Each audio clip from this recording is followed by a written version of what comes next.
Okay, it's my pleasure to introduce a friend and the founder of Porridge Rice and the chair, not the owner as he likes to constantly say, but he is a charity that is aimed at fighting poverty in Africa through education primarily.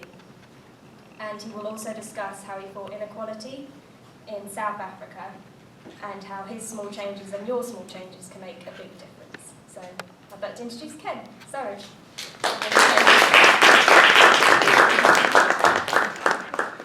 Could we have a little bit of light so at least I can see the faces I'm looking at? I'm going to be looking like this in the dark all the time. It's very disconcerting. And this one here seems like it's determined to make me confess something. Bright lights. We could try. Does that help? No. Does that help? Well, that helps me. I don't know if it's there. Does that help We can just put the general lights up, I think, in the theatre. That's fine for me. I didn't do that. That's fine. I assume everybody can hear me. Nobody looks like they're strange. I don't need a microphone. I need to carry equipment and run up and down. One first question. Hands up, everybody who understands Dutch. Okay. All right. So I won't fall flat on its face. My name is Ken Surridge. I am the chair, as Fem mentioned, of a charity called Porridge Rice, which I'm very proud of, but it was more an accident than a plan. One of the things that I think is important, and I'm going to give you some examples and talk about some personal experiences, is that we have a cultural approach in the West. It's not the same in all other cultures, where we think in very big terms, and unless we can make sense of how we get to that big end, we tend to run away. And I think that that is a cost to us personally, and I'm hoping that I can convey that message to you. Now the complicated bit with the technology.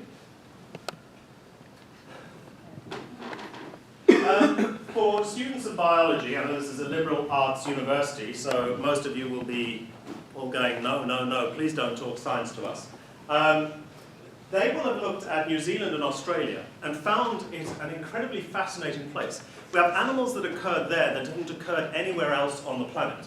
Because those continents separated very early, the animals there have evolved in directions that we did not see in Europe. So for us, when we go to a place like New Zealand, where this little guy comes from, we see things completely differently. Now, the first settlers call this a robin. It's got nothing to do with robins. It's nothing like our robins. It's not related to the robins. They call it a robin.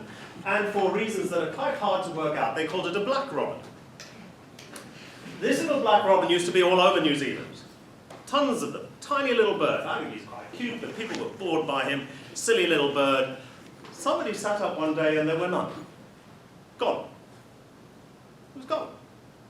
And they said, well, okay, we used to have lots of them. They're gone. They're extinct. Until some people went looking and they found 5 on a little island called St. Marshall's. They found 5 black robins. Now, for anybody who understands biology, if you have 5 of a species, it's still pretty much gone. You're not going to breed many and come back. You're just lucky to have a few, and you can watch the species die and maybe take some photographs. What made it worse is there was 1 female. Now, I'm sure she was a very happy and lucky female. She could enjoy herself in the last days, but there was just the 1 female and 4 males. Fortunately, one guy was not put off by that. The female laid an egg. He took it away. Nasty bastard, but he did it. She laid another egg. He took it away. Until she'd laid a full clutch. And he went and gave it to a different species. And then he let her repeat it and took those away. So he took about 5 away each time. And in the end, he had 3 different nests of black robins being hatched. And he repeated that. And he repeated it. He started 1 egg at a time. All the other biologists and conservationists were wringing their hands and saying, this is terrible, that's the end of this bird, this is a species we've lost. Again, human beings have wiped out another species. One said, I've got 1 egg. I'm starting with that. I'll take that away. I'll look after it and I'll wait and see if she lays another.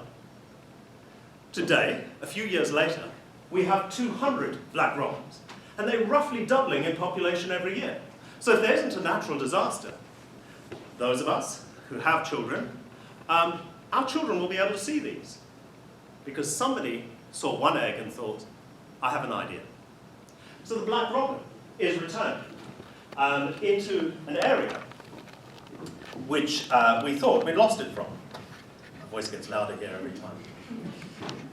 Now that's not personal. There's a few people here that I might like to see dead, but it's not personal. What I'm going to ask is, I'm going to go around and count. 1, 2, 3, 4, 5, 6, 7, 8, 9, 10. Please stand up. 1, 2, 3, 4, 5, 6, 7, 8, 9, 10. Please stand up. 1, 2, 3, 4, 5, 6, 7, 8, 9. No, just the person that was number 10. 9, 10. Please stand up. So there should be 3 people up. Okay. Take a look around. If you're standing, by rights you should be alive. The rest of you should be dead. Cool. Biologically, given the human history, these 3 should be alive. They may not be the best choice in the room, I admit. But the rest of you should be dead. Okay, thank you. Please sit down. A very good scientist. Well organized, great laboratory, lovely petri dishes. Everybody go in would be impressed. Talk all the bits and pieces, grew his little cultures, did all his science. One day, made a mistake and left one of the petri dishes open. Now, I can't prove it to you, but I don't believe he was the first scientist to do that. I'm pretty sure plenty of others had done it. But what made him different is he noticed. He noticed that a little bit of mold had grown with the bacteria and that the bacteria around the mold was dying. Anybody know who I'm talking about? Fleming. He discovered penicillin. And penicillin is one of the major reasons why the rest of you are alive. Because at the time of Queen Victoria in England, she died in 1901, only 1 in every child made it past the age of 13 years old. Only 1 in every 10. I mean, anybody here got 10 children in your family? Your mum would have no children. You'd all be dead. For her to have had 1 child to make this age, she'd have to have at least 10. Simple things killed people. The man saw a petri dish about this big. He saw a bit of mold about this big.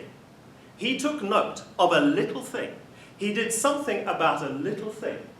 He is why the rest of you are alive today. The impact of penicillin and antibiotics on our society is huge. He couldn't have known that. He didn't know it. And in fact, he wrote his notes, and nobody really looked at them for about 2 years. And then when they first did, they had huge hurdles. The first person to be treated with antibiotics was a policeman. And they had so little penicillin that when they gave it to him, they had to catch his urine and then take it out and feed it back to him. I mean, that probably would have put me off. I'd have wanted to die rather.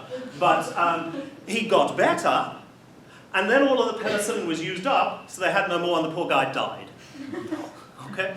But one man noticed one little thing and chose to act on it and write it down, which provided an idea which brought about a huge change. Today, without antibiotics, almost every one of you in this room would be dead.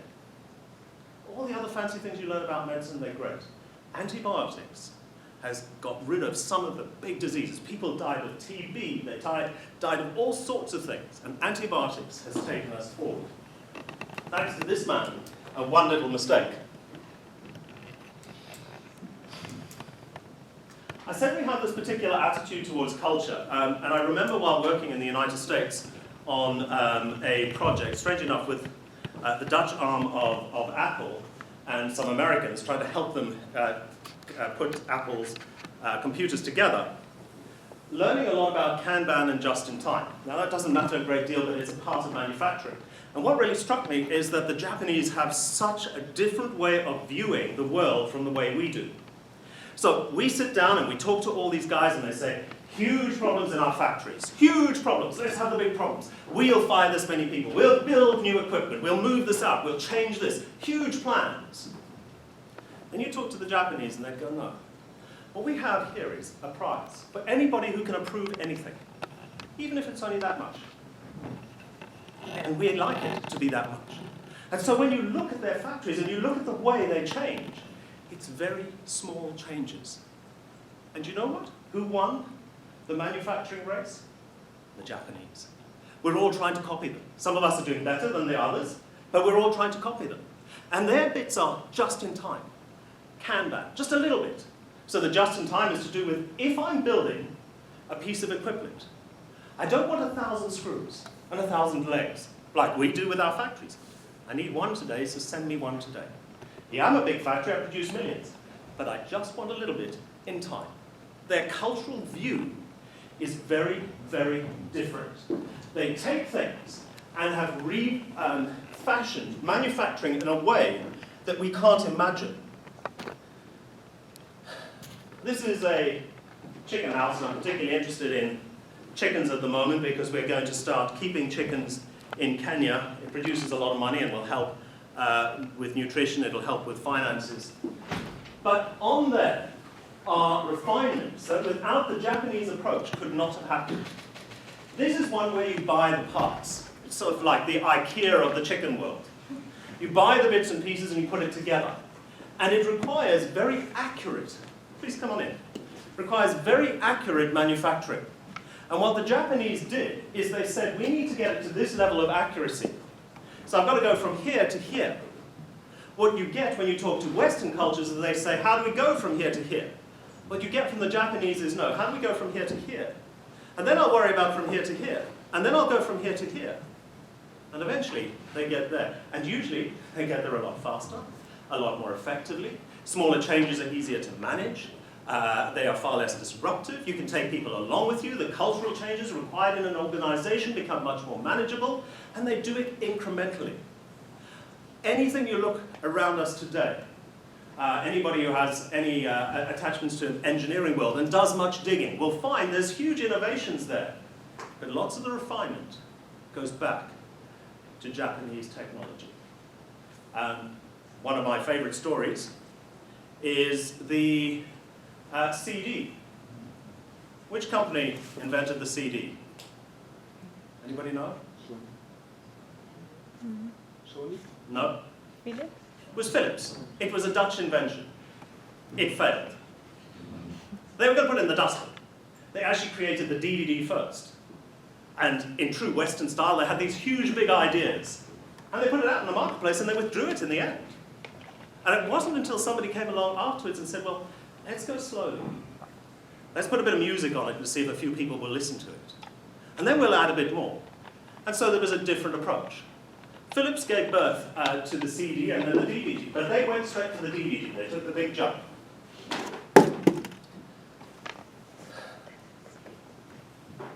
February 1990. It's a day that means a great deal to me. It's a day that I will remember. It's a day that I experienced very strange emotions. I was extraordinarily happy at times. I wept at times. It was a day that I didn't think was real. It was a day that I never thought I would see in my life. My personal hero, Nelson Mandela, walked free from prison. I didn't think he'd do that in my life. I thought he would die in prison.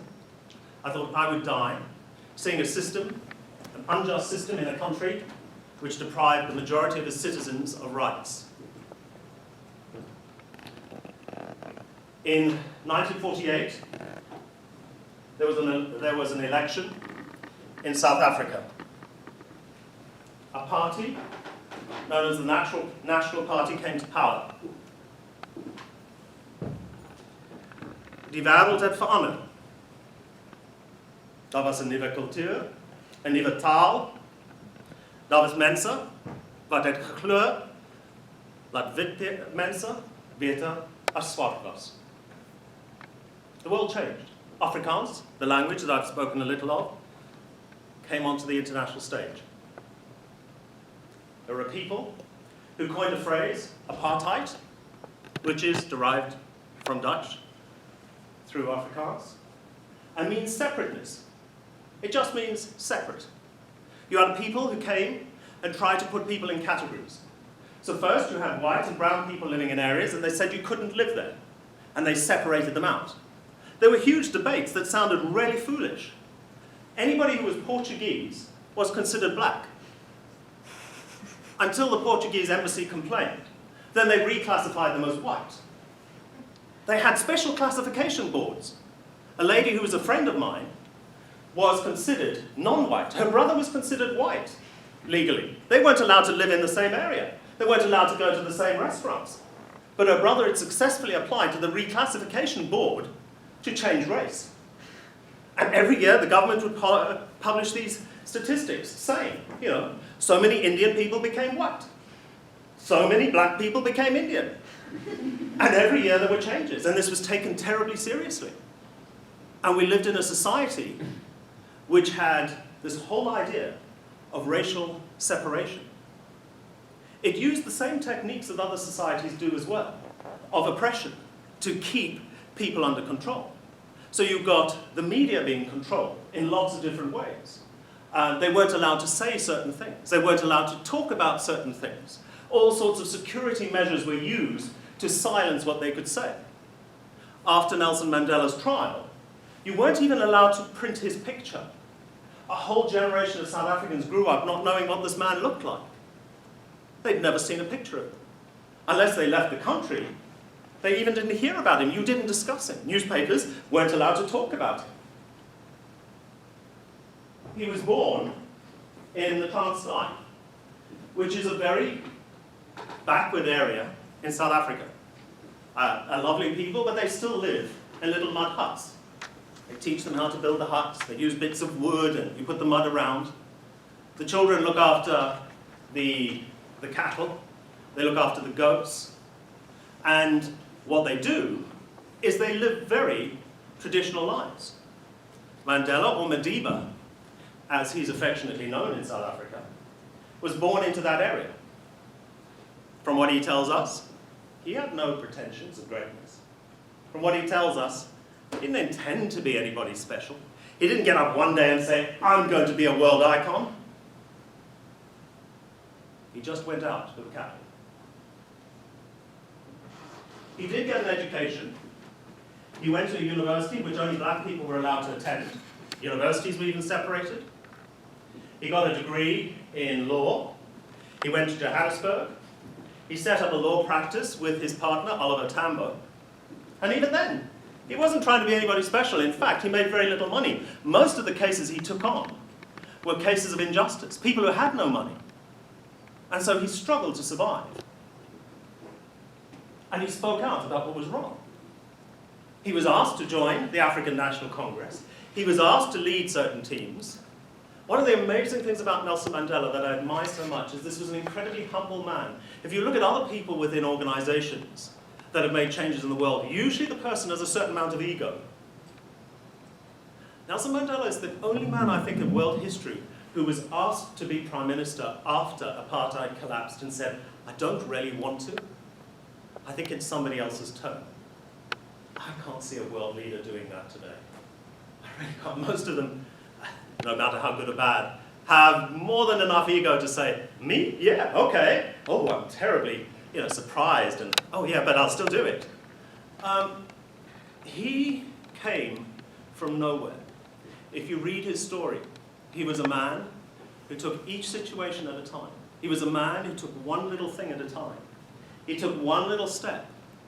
Just an incredible story of how he went.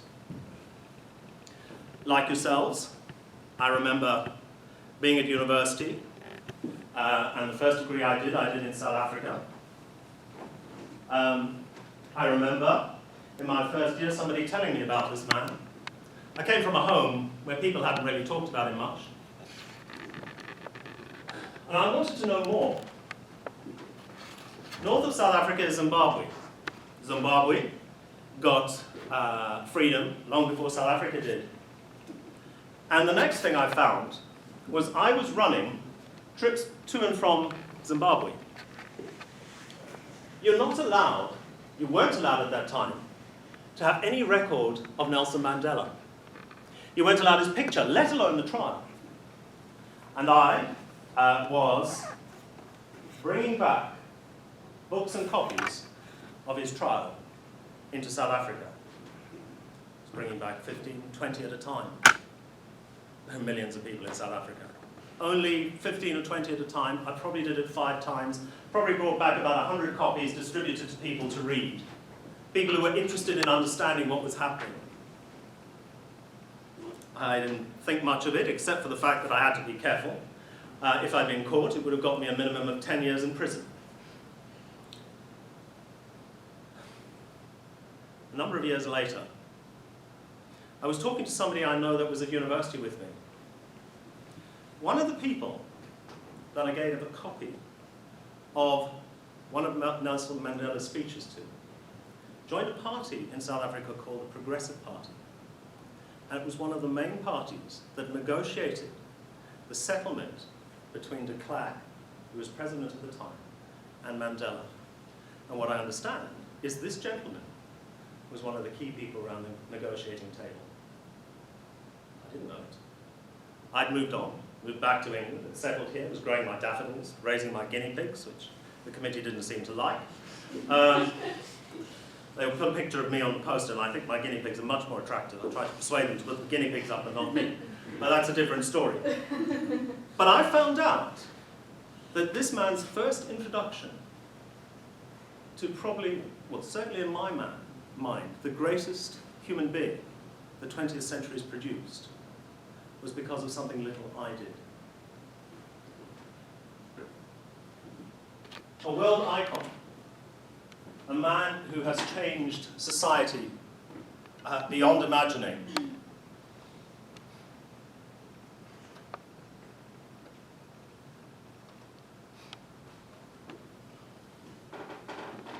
I took a group of students to Kenya, and they're as stupid as they look. They truly are. I don't think I'm exaggerating if I say the more intelligent beings there are the monkeys.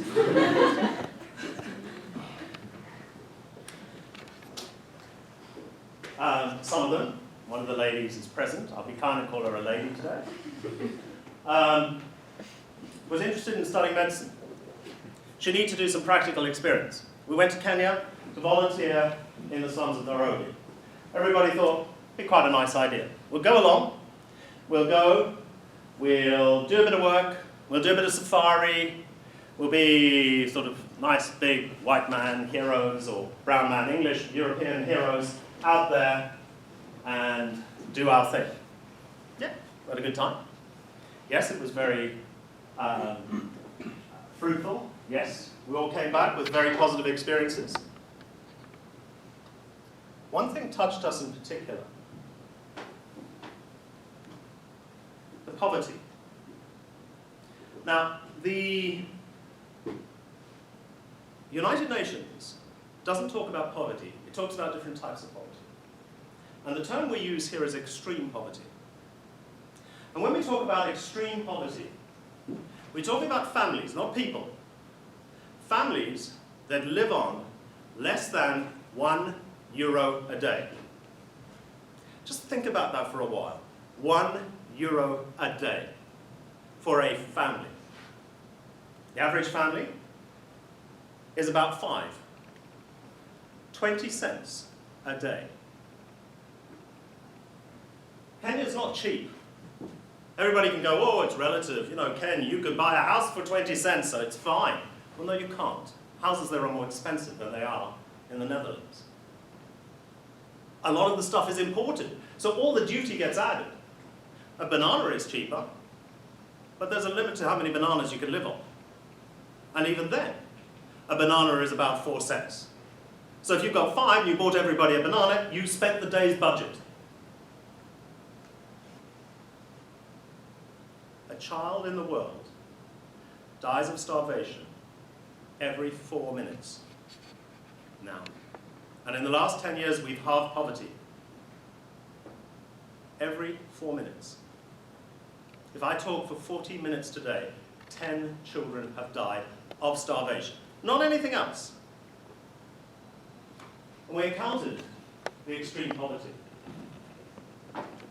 This little girl sitting on the rock here, on the right-hand side, about here is a school. On the left-hand side, just behind the boy, is a set of houses. All the houses are effectively one room. They're about this distance square. Average number of people living in a house in these slums is 8. No toilets, no running water. They want to go to the toilet, they go out and they do it in there. She is sitting next to, and I didn't get it on film, but before she was playing in the water. It's full of feces, which is left there. It's not clean. In the rainy season, there's floods. The children walk through it to get into the classroom. 1 in every 5 children does not make the age of 5. In the slums, 1 in every 5 dies of diarrhea. How many people know somebody who's died of diarrhea? I don't. Does anybody get diarrhea and think, oh my God, I'm going to die? 1 in 5 dies of diarrhea in the slums of Nairobi. Extreme poverty leaves people living in awful conditions. That stall was like that for a week. I didn't see one thing sell. I don't know how the people survived, but I didn't see anybody buy. So yeah, you get stalls. She was selling mangoes, 3 for 10 shillings, which is about the same cost of a prostitute. A shilling is about a cent. A woman will have sex with a man there for 10 cents. Yes? I know there are women we see in the UK, we think that might be a lot of money. But can you imagine how degrading it is to live like that? I mean, my facetious comment aside, 10 cents. I'm sorry, do you mean like euro or pounds? No, I'm talking about euros. Okay. 10 cents.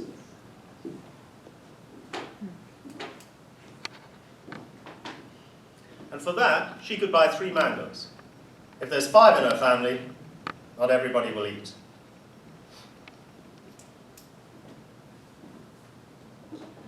This is one of the schools we support. This is a group of the children who I talked to. They come from 3 different families. Every one of them had lost at least 1 child in their family from diarrhea. Every one of them. And the little boy in the middle had lost 2. His mum had had 4 children so far. She was 23 years old, by the way. And 2 of them had died of diarrhea.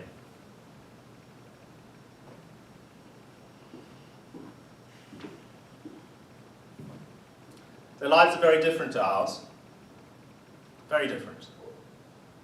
In the slums, it's hard to work out how many people are living there. Many people have heard of Kibera. That's said to be the largest slum in the world. Estimates are 2 million people. There are estimates of 4 million, 6 million. There's so many people living there, coming in and out. Nobody's totally sure. But there are a lot of people. Those houses are all on the hill. The space between them is about the width of this. This is where doors open. Then they have these paths dug, these drains, which is where they empty all their toilet stuff. And so you're walking in between those. Sometimes people don't want to use that, and you have to be careful of what they call flying toilets. They'll do it in a bag, throw it. People are born there, people live there, people die there. When we got back from our trip, one of the things we all felt was we want to do something. And it was very hard to work out what to do. For lots of reasons. I mean, not least of which, lots of people have gone out. I'm sure you all know, there's been tons of charity into Africa. But you know what? So much of it has failed. It's quite depressing, the amount of money that's been spent. There's been large amounts of European guilt. There's been large amounts of European goodwill. And it really just has gone and disappeared. The one thing that we found in researching which made a consistent difference was education. So if you look at studies done by the WHO, if people are educated, their earning potential grows dramatically. And one study focuses particularly on Kenya and shows that people who have as much as just a primary school education earn up to 10 times as much as those who don't go to school. Now, Kenya will tell you officially that primary school is free. Problem number one, there's 90 children in a classroom. Problem number two, even with 90 children in a classroom, there's only space for half the children in the country. Problem number three, you've got to know somebody, be able to bribe somebody, have money to actually persuade somebody to get in. So, these children, living in the slums, don't have influence, don't have money, so they stay on the streets. And so what we decided we would do is engage with education. We would look for schools in the slums which were run by committed individuals that had potential, and we would support them. This was the first school that we worked with, a school called Excel Emmanuel. They don't like to call them schools. They call them education centres. I think it makes them feel a little more important. And then we would try and help them. When you think of schools, I think I've done pretty well. I've only had one yawn so far, by the way. One person. You think of school books, you think of lessons, you think of classrooms. Well, actually, those aren't the biggest problems. We talked to a couple of schools, and the biggest problem, they said, was hunger. You can't teach a child who's hungry.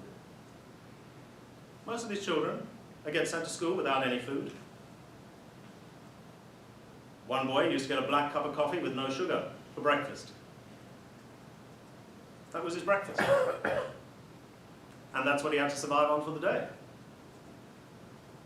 The children were hungry, complained of sore stomachs. And so that's where we started. That's what gave the charity its name, Porridge Rice. We started by starting to run feeding programs. Then we found the feeding programs weren't good enough. These children were nutritionally deprived. So many of them were suffering, I mean, cognitive impairment is the polite term, but retardation is what was really happening. Brain damage. The biggest cause of blindness amongst children in sub-Saharan Africa is a lack of vitamin A. We get so much vitamin A in Europe that sometimes we get too much. That's the worry for us. And so we went beyond that.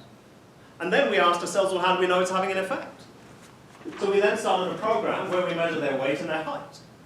And we have a nurse, qualified nurse there, who goes to the children every time she's out, every 6 months, and collects information about height and weight. So we can then map them onto the WHO height and weight measures for development. Porridge Rice looked at everything that affects a school. We looked at everything that involves their day. We started with feeding. We started with filling their stomachs. We discovered then that they needed nutrition. We discovered then that they had worms. They needed medical treatment. We discovered then that the girls, when menstruating, couldn't afford sanitary pads, so they would stay home from school a week a month. So then we provided them with sanitary pads. We discovered that the teachers didn't have much of an education, so we're kind of trying to teach children without knowing. We discovered that they had no electricity, so when they came to school at 6 in the morning, it was dark and they had to study by candles. We discovered that the grounds were flooding, so the children had to walk through all of the stuff we talked about earlier. We discovered that we had 500 children sharing 3 toilets, which were just a hole in the ground, which were never cleaned. Never. So we provided Dettol, disinfectant. We started cleaning programs.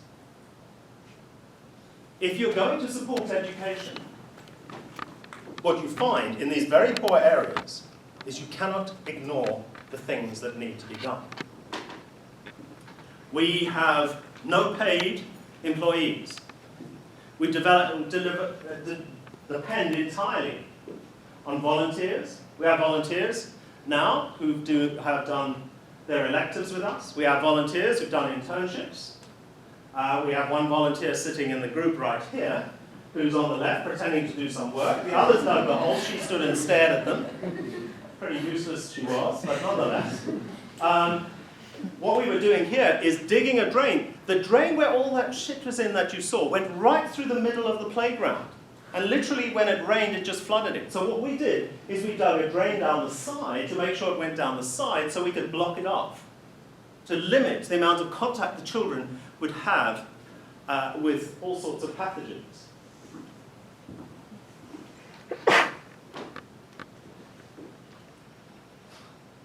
Seems pretty obvious to me. You can't really do much teaching without a blackboard. Ideas of whiteboards and pens like that, it's just not going to happen.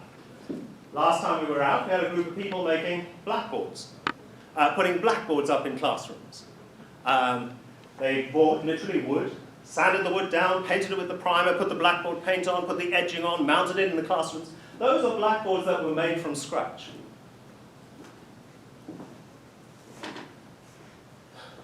The goals of Porridge and Rice are best summarized by the Sustainable Development Goals agreed at the UN.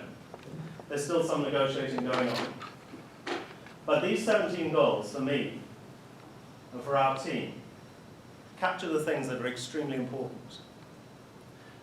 The goals that came before them, the Millennium Development Goals, have led to huge changes and were very positive. Often you get agreements and they kind of come and go and disappear and don't achieve a huge amount. I'm hoping these will be as effective. In some respects, they're extremely ambitious, and I think they're all important. No poverty. There's no reason. Kenya's actually an incredibly rich country. The president of Kenya earns $30 million a year from his business interests. We're not talking about a poor man. And I can go on about the wealth that's there. Zero hunger. I don't know about you, but it seems unjust to me today that I can walk into a very nice restaurant and there's more than enough food for everybody, and yet somewhere in the world, every 4 minutes, a child is dying of starvation. It just seems unjust. Good health and well-being. 1 in 5 dying of diarrhea. Can we really justify that? How hard can it be to address diarrhea? One of the things I'm proud of are the 2 years in Porridge and Rice, all the families associated with the schools that we work with, we've not lost a child to diarrhea in 2 years. With the treatments we're providing, with the nutrition we're providing, with the support we're providing, we provide clean water, with the soap that they get to wash their hands, they get to wash their faces now, the toilets are disinfected, we've not lost a child. Quality education. Gender equality. I was talking to Fan last night, we were talking about some of the gender inequality issues, and some of them are becoming more known. Anybody here not know what FGM is? Well, let me ask the other way around. Who knows what FGM is? Okay. Female circumcision. In many parts of Kenya, unfortunately it's reducing, it's only about 48% of the women that are circumcised. In somewhere like Somalia, we're looking at 96%. A young girl, anywhere from the age of 6 to 12, will usually be taken at night when she's asleep. She'll be held down by a group of people. She'll have her underwear taken off. She'll have her legs pulled apart. The first thing they will do is they'll cut the labia away. Then they'll cut the inner lips away. Then they'll cut the clitoris away, usually with a rusty razor blade. Then they'll sew it up and leave a hole about that big.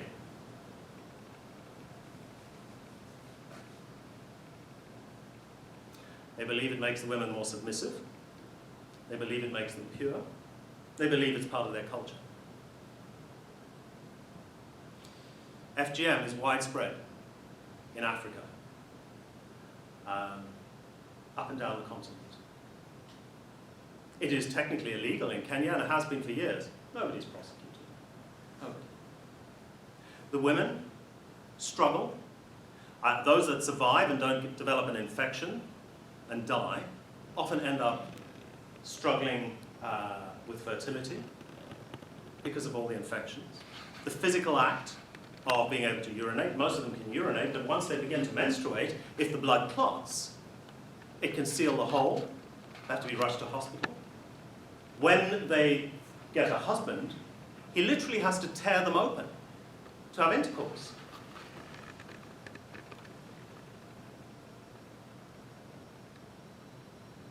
"15 million girls in sub-Saharan Africa went through this year so far.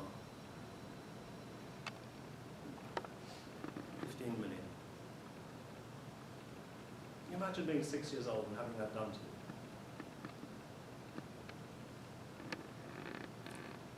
you? In the north of Kenya, a different tribe practices beading.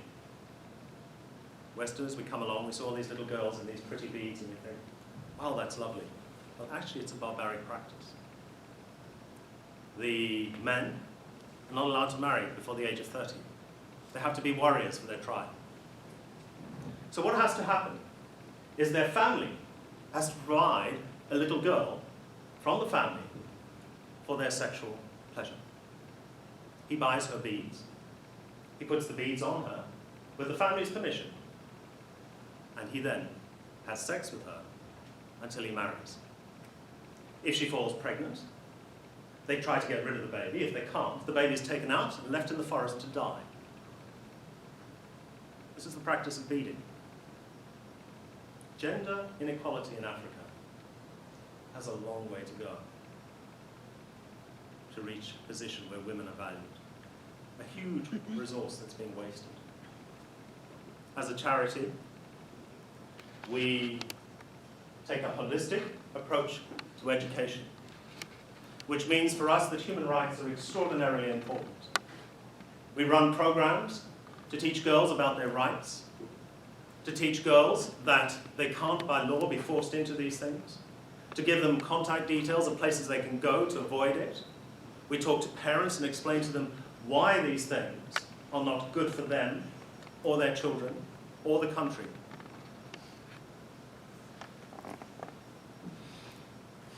Ten people went to Kenya in October 2013. 10 people came back from Kenya in November 2013. I tried to lose some, I wasn't successful. We sat down, we asked what we could do. We adopted one school, just under 250 children at the time. We started a basic feeding program. Today, we support 5 schools. We have 80 schools on our waiting list. We support 2,000 children. We not only provide a feeding program, we provide a nutritional program. We provide sanitary pads for girls. We teach rights. We send the teachers to university and college. We organize parents to disinfect classrooms. We provide clean water for the children, soap that they can wash their hands. They're taught to wash their hands before they eat. We teach them about nutrition. We provided more classrooms. We provided desks. We provide textbooks. And we're now working on sustainability programs. We're working on them becoming independent of us. The thing that we say to all the schools we take in is the day you don't need us is the day we've succeeded. We don't run the schools. We're not coming in as the great colonialist to tell people what to do. We are very careful on who we select, but we select partners who one day we can say, you're on your own. You know what to do now.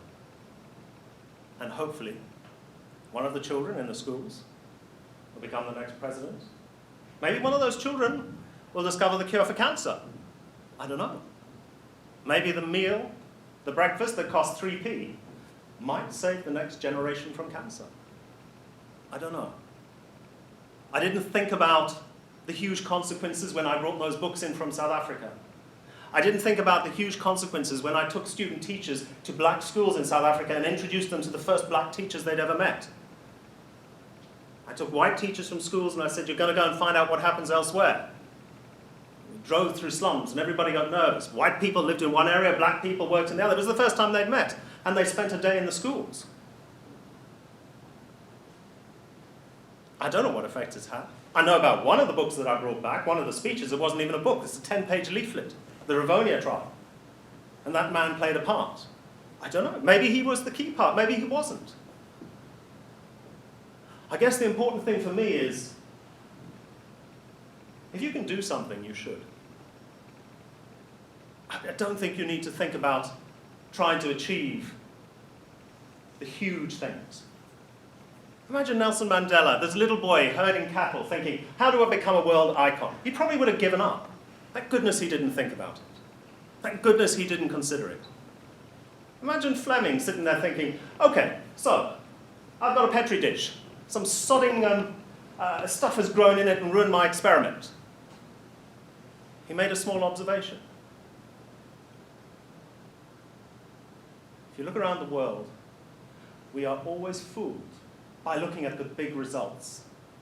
We forget that it's the small little steps in between, in the beginning, just the small little steps. And if you can do something, and it's small, do it. If you can do something positive, don't try and work out how big it's going to be. I didn't get involved with a group of students who went to Kenya and decided they were going to be some great people from Europe to rescue some poor Africans. And yet we now support 2,000 children. By next year, it should be 2,500. And depending on the funding, it may go further. If we're going to achieve these goals, we're going to need a lot of people doing a lot of little things. We're going to need a lot of people doing so many little things that some of them trigger big things. All the little things add up to a lot. Without that, those goals won't happen. There's lots of reasons for doing those things. With Porridge and Rice, that's my motivation. Seeing them smile, seeing them happy. Those are children from one of the schools that are fed, enthusiastic. The biggest complaint the teachers had after we started the feeding program is the noise. Children started to play, they started to shout. Every school they complain. The noise goes up now. They're running around. I take that as a compliment. It's for them that I do it. Thank you.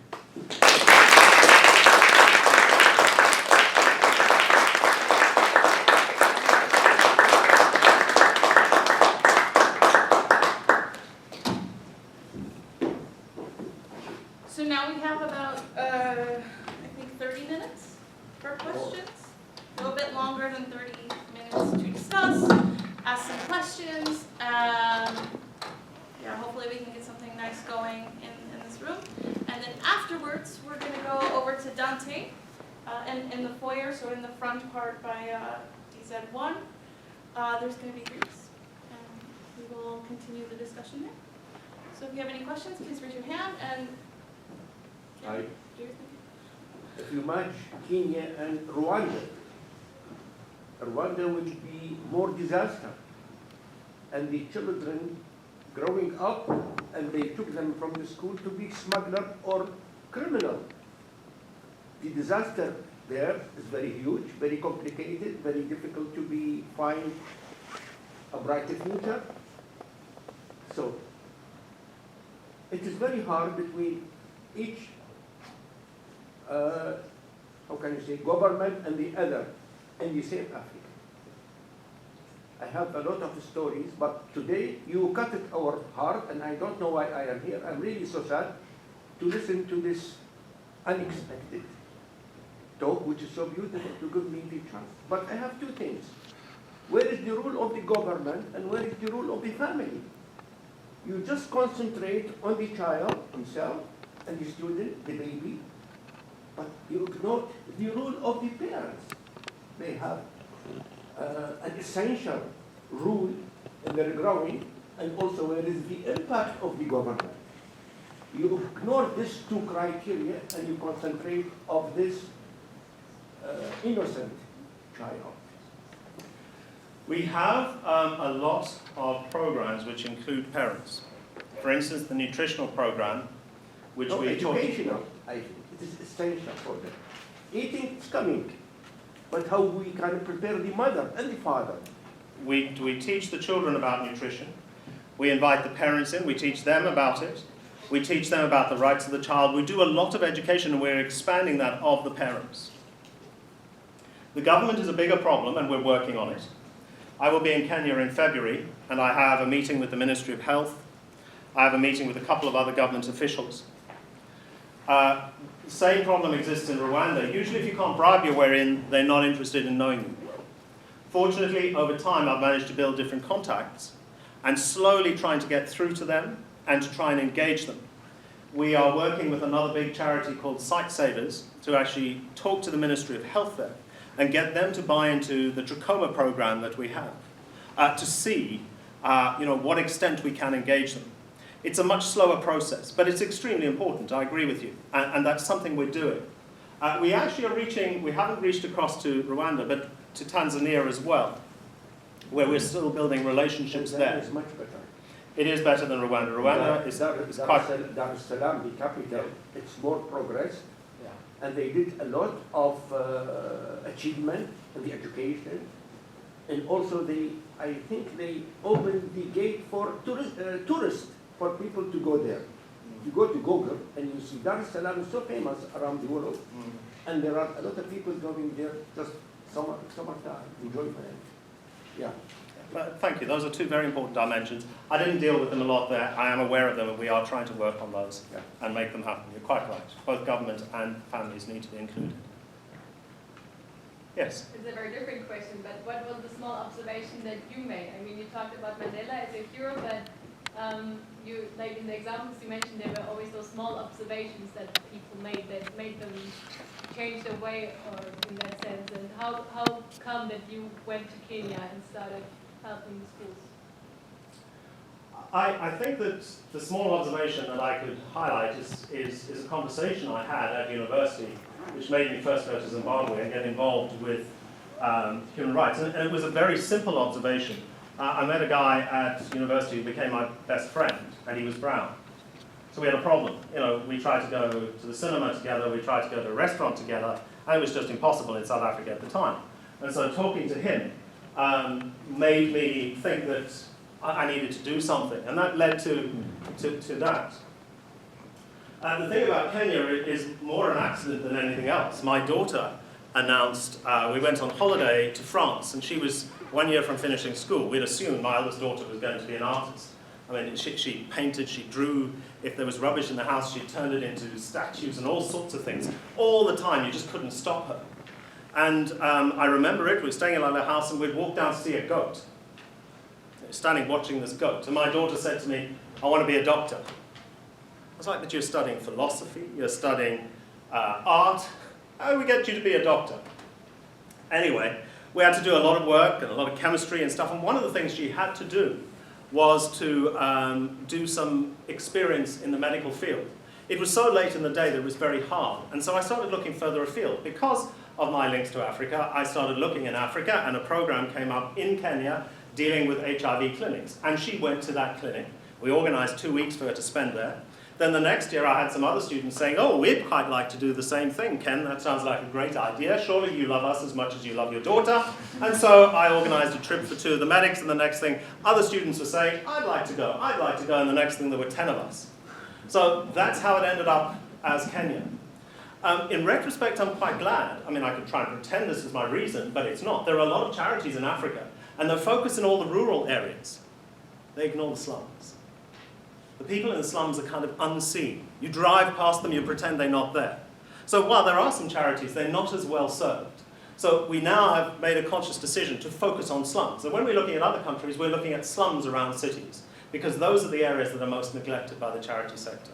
But yeah, that's how it ended up as Kenya. It was Googling to find something reasonable that my daughter could do for 2 weeks so she could get into medical school. And she's now just passed her 3rd year. She's at Maastricht University, so I'm proud. May I add something else? Sure. All the people down, their eyes on Africa for the minerals. Last week, 2 weeks time ago, there was an international conference in Rai, Amsterdam Rai, for water. While I'm walking, I talked to somebody and he asked me if I'm able to remove manganese from water in Myanmar. Is one of the main countries there. They need manganese Mn, not Mg, Mn, to build the machines for the hard power engines. It has a special scientific specification. So all the people, they like to go to Africa, not for lovely people, for their own benefit. For oil, coal, and copper, iron, and manganese.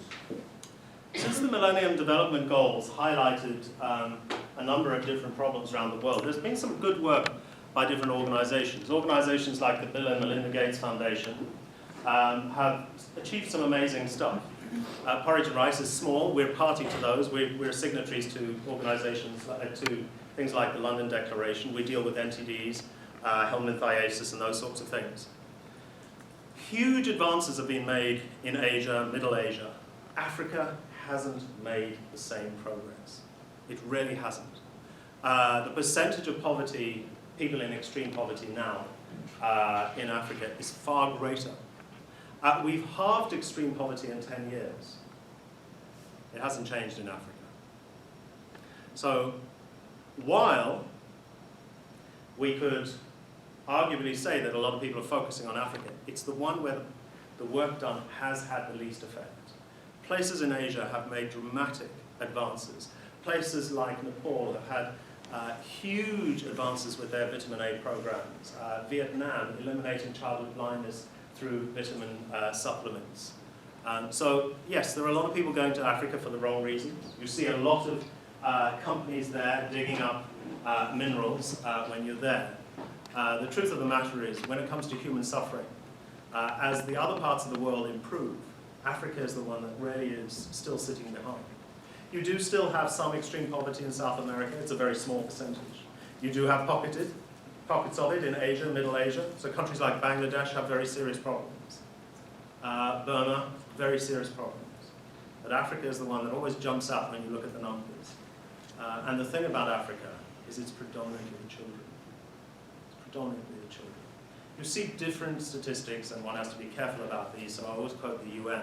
And the latest ones they quoted is, of the people living in extreme poverty in Africa, over 60% of them are under the age of 8 years old. Over 40% of the population in Kenya is under the age of 14. So Africa has huge challenges. And how do you see the involvement of locals, like those who are living in better conditions? How do they also do lots of volunteering work and they try to deal with these issues as well, or? No, quite the opposite. Very indifferent, very frustrating. In fact, the last trip we were there, one of the locals who lives in great comfort took great delight in mocking us, making very rude jokes, saying how foolish we are.